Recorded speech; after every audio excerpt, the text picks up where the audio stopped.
എപ്പിസോഡിന്റെ opening സീനിലാണെങ്കിൽ Boruto അവനാകെ confused ആയിട്ട് നിൽക്കുകയാണ്. അവനാണെങ്കിൽ തിരികെ ലീഫ് വില്ലേജിലേക്ക് പോകാനായിട്ട് തോന്നില്ല.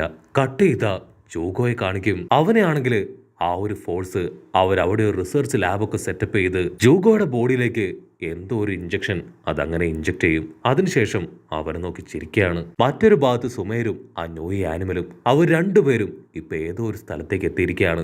നോയി ആനിമൽ ആണെങ്കിൽ സമയം മുൻപോട്ട് പോകുന്തോറും അതിന്റെ വലിപ്പവും കൂടിക്കൊണ്ടേയിരിക്കും. അപ്പോഴായിരിക്കും ഹൂഡിയൊക്കെ ഇട്ട് രണ്ടുപേർ അവിടേക്ക് വരിക. അത് മറ്റാരുമല്ല, സുഗട്സുവും കരീനുമാണ്. അടുത്ത നിമിഷം ആ നോയി ആനിമലും സുഗട്സുവും അവർ രണ്ടുപേരും പൊരിഞ്ഞ അട്ടിയിടി ഫൈറ്റ്. കട്ട് ചെയ്ത ഇവിടെ ബൊറൂട്ടോ അവനും ടീമും ആണെങ്കിൽ ആ കാട് മുഴുവൻ കയറി ഇറങ്ങി അന്വേഷിക്കുകയാണ്. അവിടെ എവിടെയെങ്കിലും സുമേരും അവളുടെ ന്യൂ ഇയർ ആനിമലും ഉണ്ടോ എന്ന്. അപ്പോഴായിരിക്കും അവര് ദൂരത്തായിട്ട് എന്തോ ഒരു ശബ്ദം കേൾക്കുക. ആ ശബ്ദം കേട്ട ഭാഗത്തേക്ക് ബൊറൂട്ടോയും ടീമും അവരോടി അടുക്കും. അപ്പൊ അവർ കാണും സുഗട്സുവും കരീനും. അവരാണെങ്കിൽ സുമേരിനെയും ആ നോയി ആനിമലിനെയും നേർക്ക് അങ്ങനെ മുരച്ചു നിൽക്കുകയാണ്. സുഗട്സു ആനിമലിനെ അറഞ്ചം പുറഞ്ചം തല്ലി ആ സമറും ജിപ്സ് പോലും അവിടെ ബ്രേക്കാക്കും. ബൊറൂട്ടോ ദേഷ്യപ്പെട്ട് ചോദിക്കും, നിങ്ങളൊക്കെ ആരാ?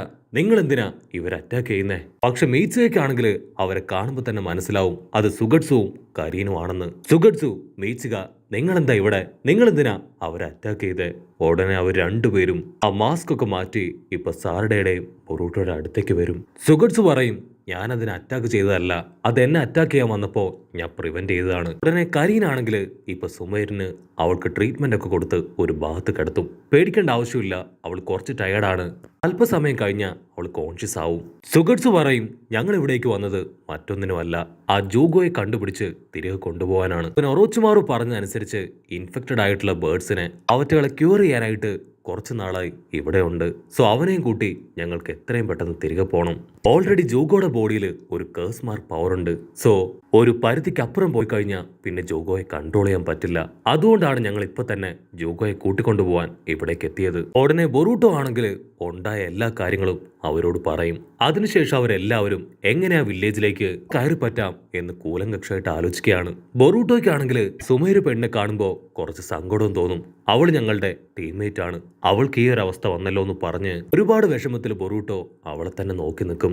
അല്പസമയം കഴിയുമ്പോൾ കരീൻ അവളാണെങ്കിൽ സാറുടെയും കൂട്ടി ഒരു ഭാഗത്തേക്ക് പോവും. അതിനുശേഷം അവർ കാര്യമായിട്ട് എന്തൊക്കെയോ പ്ലാൻ ചെയ്യാണ്. കരീനാണെങ്കിൽ ഇപ്പൊ സാറുടെയോട് വളരെ കാഷ്വലായിട്ട് സംസാരിച്ച് അവർ രണ്ടുപേരും ചേർന്ന് ഇപ്പൊ സുമൈറിന് അവൾക്ക് ആവശ്യമായിട്ടുള്ള ട്രീറ്റ്മെന്റ് കൊടുക്കുകയാണ്. സാറുടെ ആണെങ്കിൽ അവർ ലാസ്റ്റ് ടൈം കണ്ട കാര്യം അത് മുഴുവൻ ആലോചിക്കും. അതിനുശേഷം കരീൻ അവളുടെ പവറിനെ കുറിച്ച് ഇപ്പൊ സാറുടെക്ക് പറഞ്ഞു കൊടുക്കും. നിന്റെ പപ്പ ഒരുപാട് തവണ എന്റെ കൈയൊക്കെ കടിച്ചിട്ടുണ്ട്, എന്റെ കൈയൊക്കെ കടിച്ച് എനർജി അബ്സോർബ് ചെയ്തെടുത്തിട്ടുണ്ട്. അത് കേട്ട് സാറുടെ വണ്ടറടിക്കും. ഉടനെ കരീൻ അവൾ ചിരിച്ചിട്ട് പറയും, നീ അത്ഭുതപ്പെടേണ്ട ആവശ്യമില്ല, എനിക്ക് അങ്ങനെ ഒരു സ്പെഷ്യൽ പവർ ഉണ്ട്. എന്റെ ബോഡിയിലുള്ള ചക്ര പവർ മറ്റൊരാൾക്ക് ട്രാൻസ്ഫർ ചെയ്യാൻ എന്നെ കൊണ്ട് കഴിയും. അതിനാരെങ്കിലും എന്റെ കൈ കടിച്ചാൽ മാത്രം മതി. അങ്ങനെ ബ്ലാക്ക് ഔട്ട് ചെയ്ത ഇപ്പൊ ജൂഗോ അവൻ പതിയെ കണ്ണു തുറക്കും. ഉടനെ ടൊസാക്കോ ആണെങ്കിൽ നടന്ന എല്ലാ കാര്യങ്ങളും പറഞ്ഞ് അവനെ സമാധാനിപ്പിക്കും. അതേസമയം ബൊറൂട്ടോ ആണെങ്കിൽ അവന്റെ കണ്ണിൽപ്പെട്ട ഇൻഫെക്റ്റഡ് ആയിട്ടുള്ള ബേർഡ്സിനെ എല്ലാം തന്നെ പിടിച്ച് ലോക്ക് ചെയ്തുകൊണ്ടേയിരിക്കും. ഉടനെ മീറ്റ്സുക ആണെങ്കിൽ അവിടേക്ക് വന്ന് ക്ലാസ് റെപ്പ് അവൾ കണ്ണു തുറന്ന കാര്യം അവരോട് പറയും. ക്ലാസ് റെപ്പ് ആണെങ്കിൽ ഇപ്പൊ നടന്ന എല്ലാ കാര്യങ്ങളും പറയാനായിട്ട് തുടങ്ങും. ഞങ്ങളെ രണ്ടുപേര് കേഴ്സ് മാർക്ക് പവർ വെച്ച് അറ്റാക്ക് ചെയ്യാൻ ശ്രമിച്ചു. കഴുത്തില് ഒരു പ്രത്യേകതരം ബെൽറ്റ് ഉണ്ട്. അപ്പോഴായിരിക്കും സാറഡ അവൾക്ക് ആ ഇൻവെസ്റ്റിഗേഷൻ ടീം അവരെ ഓർമ്മ വരിക. അവരിൽ രണ്ടുപേരുടെ കഴുത്തില് ക്ലാസ് റെപ്പ് പറഞ്ഞ പോലെ തന്നെ ഒരു ബെൽറ്റ് ഉണ്ടായിരുന്നു. സോ അവർ തന്നെയാണ് ഇതിന്റെ പിന്നില്. അതിന് കരീം പറയും അവരുടെ ലക്ഷ്യം അത് മറ്റൊന്നുമല്ല, ജൂഗോയുടെ ബോഡിയിലുള്ള ആ കേഴ്സ് മാർക്ക് പവറാണ്. അതിനുവേണ്ടിയാണ് അവർ ഇത്രയും ഡ്രാമ കളിച്ചത്. സോ എത്രയും പെട്ടെന്ന് നമുക്ക് ജൂഗോയെ കണ്ടെത്തിയേ പറ്റൂ. ഉടനെ അവരെല്ലാവരും ചേർന്ന് ഇപ്പൊ വമ്പനൊരു പ്ലാൻ ക്രിയേറ്റ് ചെയ്യാണ്. കട്ട് ചെയ്ത ഇവിടെ വസാബിയും നാമിഡയും അവർക്കാണെങ്കിൽ ആ കേഴ്സ് മാർക്ക് പവർ അതിന്റെ പെയിൻ സഹിക്കാൻ പറ്റുന്നില്ല. അപ്പൊ ലോങ് ഷോട്ടിലായിട്ട് ആ വില്ലന്മാര് അവർ രണ്ടുപേരും നാമിഡയും വസാബിയും അവര് വേദന എടുത്ത് പൊളയുന്നത് കണ്ട് ചിരിക്കുകയാണ്. അപ്പൊ അതിൽ മെയിൻ വില്ലൻ ഡോർ തുറന്ന് ആ ബാക്കിയുള്ള വില്ലന്മാരോട് പറയും, നിങ്ങൾ ബാക്കി വെച്ച ആ ഒരു പെണ്ണ് അവളെയും കൂടെ എത്രയും പെട്ടെന്ന് കണ്ടെത്തി ഇവിടേക്ക് കൊണ്ടുവരണം. കാരണം അവളിലൂടെ നമ്മുടെ രഹസ്യങ്ങളെല്ലാം തന്നെ ലീക്ക് ഔട്ട് ആവാൻ ചാൻസ് ഉണ്ട്. അത് കേൾക്കേണ്ട താമസം അവരിപ്പോ വീണ്ടും കാട്ടിലേക്ക് വരികയാണ്. ആ വില്ലന്മാരെ കണ്ട് ഇപ്പൊ നമ്മുടെ ടീം അവരാണെങ്കിൽ പ്ലാൻ എക്സിക്യൂട്ട് ചെയ്യാൻ തുടങ്ങും. സാറഡ അവൾ ക്ലാസ് റെപ്പിന്റെ രൂപത്തിൽ മാറി ആ വില്ലന്മാരുടെ മുൻപിലൂടെ ഓടാനായിട്ട് ആരംഭിക്കും. അതേസമയം സുഗട്സുവും ബൊറൂട്ടോയും അവർ രണ്ടുപേരും സ്പ്ലിറ്റായി ജൂഗോയെ അഡ്മിറ്റ് ചെയ്തിരിക്കുന്ന ആ വില്ലന്മാരുടെ മെഡിക്കൽ ക്യാമ്പിലേക്ക് അവിടേക്ക് സ്ട്രൈറ്റ് വരികയാണ്. മറ്റൊരു ഭാഗത്ത് നമ്മുടെ ക്ലാസ് റെപ്പ് അവളാണെങ്കിൽ വസാബിയുടെ അടുത്തേക്കും നാമിയുടെ അടുത്തേക്കും വരും. നാമിയുടെ അടുത്തേക്കും വരാണ്. അവരുടെ അവസ്ഥ കാണുമ്പോൾ അവൾക്ക് നല്ല വിഷമാവും. മറ്റൊരു ഭാഗത്ത് ആ മെയിൻ റിസർച്ചർ അവൻ സ്ട്രൈറ്റ് ആയിട്ട് കൊനാമാരുന്റെ റൂമിലേക്ക് വരും. അതിനുശേഷം ഒരു കത്തി എടുത്ത് ബെഡിൽ ആഞ്ഞു വെട്ടും. പക്ഷെ അവിടെ കൊനാമാരും ഇല്ല.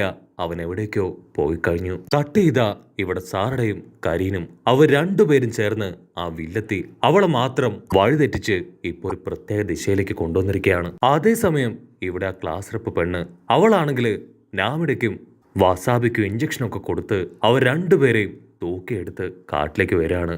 അപ്പോഴായിരിക്കും അവര് പോലും എക്സ്പെക്ട് ചെയ്യാതെ ആ വില്ലൻ അവനിപ്പോ അവരുടെ തൊട്ട് മുന്നിലേക്ക് വരിക. ഇവിടെ സുഗട്സുവും ബൊറൂട്ടോയും ടൊസാക്കോയെ കണ്ട് കാര്യങ്ങൾ മുഴുവൻ പറയും. അവനാണെങ്കിൽ അവരെ രണ്ടുപേരെയും ജൂഗോയുടെ അടുത്തേക്ക് കൂട്ടിക്കൊണ്ടുപോകും. അതിനുശേഷം അവരുടെ ശ്രദ്ധ തിരിഞ്ഞ സമയത്ത് അവൻ 2 നീഡിലെടുത്ത് സുഗട്സുവിന്റെയും ബൊറൂട്ടോയുടെയും പുറകില് കുത്തി ഇറക്കുകയാണ്. നമ്മുടെ ആൾക്കാർ ഒരു സെക്കൻഡ് ഫ്രീസായി പോവും. ആക്ച്വലി ടൊസാക്കോയും ആ വില്ലന്മാരുടെ ടീമാണ്. ഇവിടെ മറ്റൊരു വില്ലൻ ആ ക്ലാസ് റെപ്പ് അവളെ അറ്റാക്ക് ചെയ്യാൻ അവളുടെ അടുത്തേക്ക് വന്ന് നിൽക്കുകയാണ്. നാമിടയ്ക്കും വസാബിക്കും അവർക്ക് ഓൾറെഡി ആ ഒരു കേഴ്സ് മാർക്കിന്റെ അറ്റാക്ക് കിട്ടിയതുകൊണ്ട് തന്നെ അവരെ കൊണ്ട് ഇപ്പൊ ഫൈറ്റ് ചെയ്യാൻ വയ്യ. പക്ഷെ ഇത്തവണ ക്ലാസ് റെപ്പ് പെണ്ണ് അവൾ തിരിഞ്ഞോടാതെ ആ വില്ലനുമായിട്ട് ഏറ്റുമുട്ടാൻ തയ്യാറെടുക്കും. അതേസമയം ടൊസാക്കോ അവനിപ്പോ സുഗട്സുവിനോടും ബൊറൂട്ടോയോടും സംസാരിക്കാൻ തുടങ്ങും. എനിക്ക് ആവശ്യം ജൂഗോയുടെ ബോഡിയിലുണ്ടായിരുന്ന ആ കേഴ്സ് മാർക്ക് പവറാണ്. നിങ്ങളുടെ കൂടെ നിന്നതുകൊണ്ടാണ് എനിക്ക് അവന്റെ പവർ അതെത്രമാത്രം പവർഫുൾ ആണെന്ന് മനസ്സിലാക്കാൻ കഴിഞ്ഞത്. Thank you very much.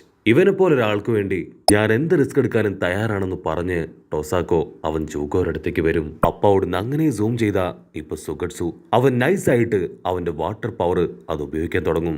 ആ വില്ലനാണെങ്കിൽ വീണ്ടും പറയും, ഞാൻ വേണമെന്ന് വെച്ച് തന്നെയാണ് കേഴ്സ് മാർക്ക് പവർ അതാ ബേർഡ്സിന്റെ ബോഡിയിൽ ട്രൈ ചെയ്തത്.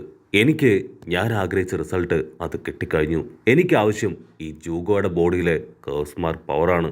സുഗട്സു ആണെങ്കിൽ ഇപ്പൊ അവന്റെ വാട്ടർ പവർ അതങ്ങനെ കൊണ്ടുവന്ന് അവൻ അറ്റാക്ക് ചെയ്യാൻ ശ്രമിക്കും. പക്ഷെ അപ്പോഴേക്കും അവന്റെ ടീമിലുള്ള ബാക്കി 2-3 ആൾക്കാർ അവരവിടേക്ക് വന്ന് എത്രയും പെട്ടെന്ന് ജൂഗോയുടെ ബോഡി അതിവിടുന്ന് മാറ്റണം എന്ന് അവനോട് പറയും. ആ വില്ലനാണെങ്കിൽ ഇപ്പൊ ഡബിൾ ഹാപ്പി ആവും. അവൻ ബൊറൂട്ടോട് പറയും, ഇനിയാണ് എന്റെ മെയിൻ ടെസ്റ്റ്, അത് ഞാൻ കാണിക്കാൻ പോകുന്നെന്ന് പറഞ്ഞ് ഏതോ ഒരു ഇഞ്ചക്ഷൻ എടുത്ത് ഇപ്പൊ ജൂഗോയുടെ ബോഡിയിലേക്ക് അവൻ ഇഞ്ചക്ട് ചെയ്യും. കട്ട് ചെയ്താ ഇവിടെ ക്ലാസ് റെപ്പ് പെണ്ണും ആ വില്ലനും അവർ രണ്ടുപേരും അങ്ങോട്ടും ഇങ്ങോട്ടും പൊരിഞ്ഞ അട്ടയിടി ഫൈറ്റ്. ക്ലാസ് റെപ്പ് പെണ്ണാണെങ്കിൽ അവളുടെ വാട്ടർ സ്റ്റൈൽ പവർ അതൊക്കെ വെച്ച് അവൻ അറിഞ്ഞ് പൊറഞ്ഞ് അറ്റാക്ക് ചെയ്യും. പക്ഷെ അവനാണെങ്കിൽ അതിൽ നിന്നെല്ലാം രക്ഷപ്പെട്ട് അവളുടെ മുൻപിൽ ഹായ് ആയിട്ട് നിൽക്കും. നിനക്ക് നിന്റെ ഫ്രണ്ട്സിനെ രക്ഷിക്കണോ അതോ ഞാനുമായിട്ട് ഫൈറ്റ് ചെയ്യണോ? നിനക്ക് ചങ്കുറപ്പുണ്ടെങ്കിൽ നീ അവരെ രക്ഷിക്കാൻ പറഞ്ഞ് അവനിപ്പോ നാമിടെയും വസാബി അറ്റാക്ക് ചെയ്യാൻ തുടങ്ങും. അടുത്ത നിമിഷം ക്ലാസ് റെപ്പ് അവളിപ്പോ അവളുടെ ന്യൂ ആനിമലിനെ അതിനെ ക്രിയേറ്റ് ചെയ്യും.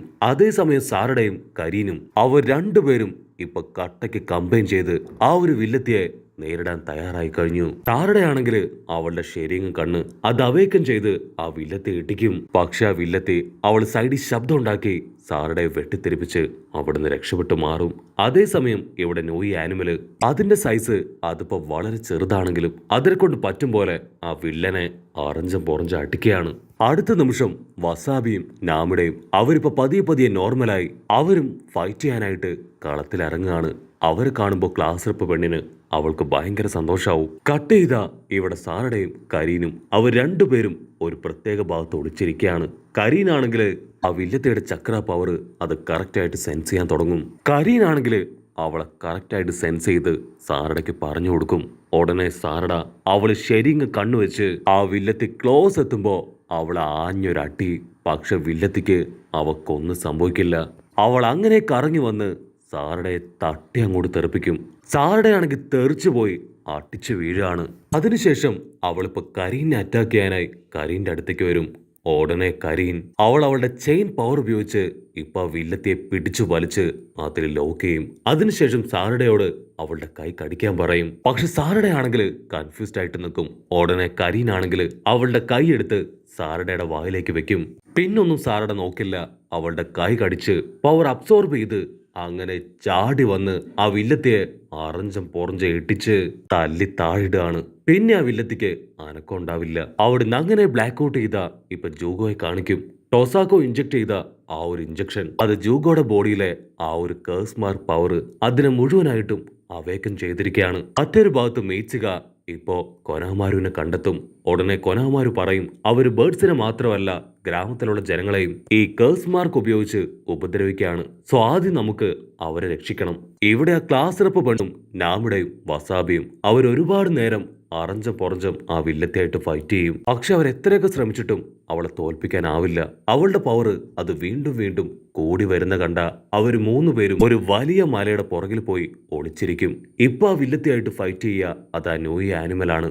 ഉടനെ വസാബിയും നാമിടയും അവർ 2 പേരും ചേർന്ന് അവരുടെ പവർ അത് ക്ലാസ് റെപ്പിന് കൊടുക്കുകയാണ്. ക്ലാസ് റെപ്പ് ആണെങ്കിൽ ആ പവർ ഉപയോഗിച്ച് ഇപ്പൊ നോയി ആനിമലിനെ അതിനെ എൻഹാൻസ് ചെയ്ത് കൂടുതൽ പവർഫുൾ ആക്കി മാറ്റും. അതിനുശേഷം നോയി ആനിമലും ക്ലാസ് റെപ്പ് പെണ്ണും അവർ 2 പേരും ചേർന്ന് ആ വില്ലനെ അവനെ അറഞ്ചം പൊറഞ്ചം അടിച്ച് കഴുത്തിലുള്ള ബെൽറ്റ് തകർത്ത് ദൂരേക്ക് വലിച്ചെറിയും. അതിനുശേഷം നോയി ആനിമല് ഇപ്പൊ അവന്റെ ബോഡിയിലെ പവർ അത് അബ്സോർബ് ചെയ്തെടുക്കുകയാണ്.